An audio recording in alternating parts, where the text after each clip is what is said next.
ನಮಸ್ಕಾರ ಎಲ್ಲರಿಗೂ. ನಾನು ನಿಮ್ಮ ಪ್ರೀತಿಯ ರಾಯಚೂರು ಹುಡುಗಿ. ತಮಗೆಲ್ಲರಿಗೂ ಅಮ್ಮಮ್ಮ ಅಡುಗೆ ಮನೆ ಯೂಟ್ಯೂಬ್ ಚಾನಲ್ಗೆ ಸ್ವಾಗತ ಸುಸ್ವಾಗತ.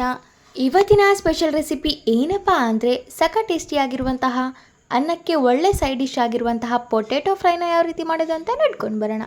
ಮೊದಲಿಗೆ ಈ ರೆಸಿಪಿನ ಮಾಡಲಿಕ್ಕೆ 5 ಆಲೂಗಡ್ಡೆನ ತೊಗೊತಾ ಇದ್ದೀನಿ. ಈ ಆಲೂಗಡ್ಡೆನ ಸ್ವಚ್ಛವಾಗಿ ತೊಳೆದು ಅದಾದಮೇಲೆ ಅದ್ರ ಮೇಲಿರುವಂಥ ಸಿಪ್ಪೆನ ಈ ರೀತಿ ತೆಗಿಬೇಕು. ಅದಾದಮೇಲೆ ನೋಡಿ ಆಲೂಗಡ್ಡೆನ ಅಡ್ಡಡ್ವಾಗೆ ಉದ್ದುದ್ದವಾಗೆ ಕಟ್ ಮಾಡ್ಕೊತಾ ಹೋಗಬೇಕು. ಅಥವಾ ನಿಮಗೆ ಯಾವ ಥರ ಆಲೂಗಡ್ಡೆ ಶೇಪ್ ಬೇಕೋ ಆ ರೀತಿ ನೀವು ಕಟ್ ಮಾಡ್ಕೋಬೋದು. ನಾನಿಲ್ಲಿ ಬರೀ 5 ಆಲೂಗಡ್ಡೆನ ತೊಗೊತಾ ಇದ್ದೀನಿ. ನೀವು ಎಷ್ಟು ಕ್ವಾಂಟಿಟಿಯಲ್ಲಿ ಪಲ್ಯನ ಮಾಡ್ತೀರಾ ಅನ್ನೋದ್ರ ಮೇಲೆ ಆಲೂಗಡ್ಡೆನ ತೊಗೋಬಹುದು. ನೋಡಿ ಎಲ್ಲ ಆಲೂಗಡ್ಡೆನೂ ಸಹ ಇದೇ ರೀತಿಯಾಗಿ ಕಟ್ ಮಾಡ್ಕೊತಾ ಹೋಗಬೇಕು. ಅದಾದಮೇಲೆ ಈ ಆಲೂಗಡ್ಡೆನ ಮತ್ತೊಂದು ಸ್ವಲ್ಪ ನೀರನ್ನು ಹಾಕಿ ಸ್ವಚ್ಛವಾಗಿ ತೊಳ್ಕೊಬೇಕು.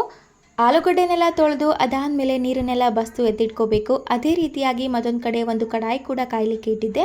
ಕಡಾಯಿ ಇನ್ನೇನು ಕಾದಾಗಿದೆ ಅಂದಮೇಲೆ 2 ಟೇಬಲ್ ಸ್ಪೂನಷ್ಟು ಎಣ್ಣೆನ ಹಾಕ್ಕೋಬೇಕು. ಎಣ್ಣೆ ಕಾದಾಗಿದೆ ಅಂದಮೇಲೆ 1 ಟೇಬಲ್ ಸ್ಪೂನಷ್ಟು ಜೀರಿಗೆನ ಹಾಕ್ತಾ ಇದ್ದೀನಿ. ಜೀರಿಗೆ ತುಂಬ ಚೆನ್ನಾಗಿ ಚಟಪಟ ಅಂದಮೇಲೆ ಸ್ವಲ್ಪ ಕರಿಬೇವನ್ನ ಹಾಕ್ಕೊಂಡು ಫ್ರೈ ಮಾಡ್ಕೋಬೇಕು.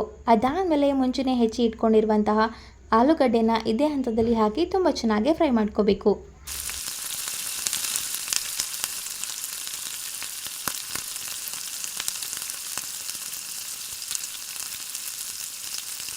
ಆಲೂಗಡ್ಡೆ ಇನ್ನೇನು ಫ್ರೈ ಆಗ್ತಿದೆ ಅನ್ನುವಾಗಲೇ ರುಚಿಗೆ ತಕ್ಕಷ್ಟು ಉಪ್ಪನ್ನು ಹಾಕ್ಕೊಂಡು ತುಂಬ ಚೆನ್ನಾಗಿ ಕಲಿಸ್ಕೊಂಡು ಮತ್ತೊಂದು ಸರಿ ಫ್ರೈ ಮಾಡ್ಕೋಬೇಕು.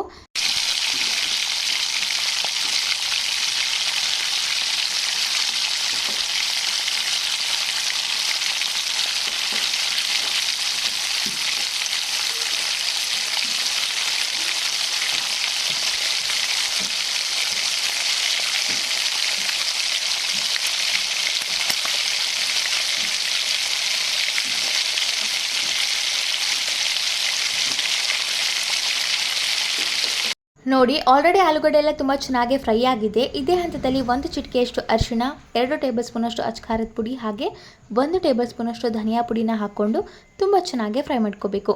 ಇದೇ ಹಂತದಲ್ಲಿ ಅರ್ಧ ಟೀ ಲೋಟದಷ್ಟು ನೀರನ್ನು ಹಾಕ್ತಾ ಇದ್ದೀನಿ. ಎಲ್ಲವನ್ನು ಹಾಕಿ ಒಂದು 5 ನಿಮಿಷ ಇದನ್ನು ಫ್ರೈ ಮಾಡಿಕೊಂಡ್ರೆ ಸಖತ್ ಟೇಸ್ಟಿಯಾಗಿರುವಂತಹ ಪೊಟೆಟೊ ಫ್ರೈ ತಿನ್ನಲಿಕ್ಕೆ ರೆಡಿಯಾಗಿರುತ್ತೆ. ಇದನ್ನು ನೀವು ಚಪಾತಿ ಜೊತೆ ಆಗಿರ್ಬೋದು, ಅನ್ನಕ್ಕೆ ಸೈಡ್ ಡಿಶ್ ಆಗಿ ಕೂಡ ಬಳಸ್ಕೋಬೋದು. ತುಂಬ ಟೇಸ್ಟಿಯಾಗಿರುತ್ತೆ. ಬರೀ ಒಂದೇ ರೀತಿ ಪೊಟೆಟೊ ಫ್ರೈನ ಅಥವಾ ಪೊಟೆಟೊ ಪಲ್ಯನ ತಿಂದು ಬೇಜಾರಾಗಿರೋರು ಈ ರೆಸಿಪಿನ ಖಂಡಿತವಾಗಿ ಟ್ರೈ ಮಾಡ್ಕೋಬಹುದು. 5 ನಿಮಿಷದಲ್ಲಿ ಈ ರೆಸಿಪಿ ರೆಡಿಯಾಗುತ್ತೆ. ಸೊ ನೋಡಿದ್ರಲ್ಲ, ಇದಾಗಿತ್ತು ಇವತ್ತಿನ ಟೇಸ್ಟಿ ಸೈಡ್ ಡಿಶ್ ರೆಸಿಪಿ. ಈ ರೆಸಿಪಿ ನಿಮ್ಗೇನಾದರೂ ಇಷ್ಟ ಆಗಿದ್ದರೆ ಅಮ್ಮಮ್ಮ ಅಡುಗೆ ಮನೆ ಯೂಟ್ಯೂಬ್ ಚಾನಲ್ಗೆ ಲೈಕ್ ಮಾಡಿ, ಶೇರ್ ಮಾಡಿ, ಕಮೆಂಟ್ ಮಾಡಿ ಹಾಗೂ ಅಮ್ಮಮ್ಮ ಅಡುಗೆ ಮನೆ ಯೂಟ್ಯೂಬ್ ಚಾನಲನ್ನು ಸಬ್ಸ್ಕ್ರೈಬ್ ಮಾಡಿ. ಧನ್ಯವಾದಗಳು.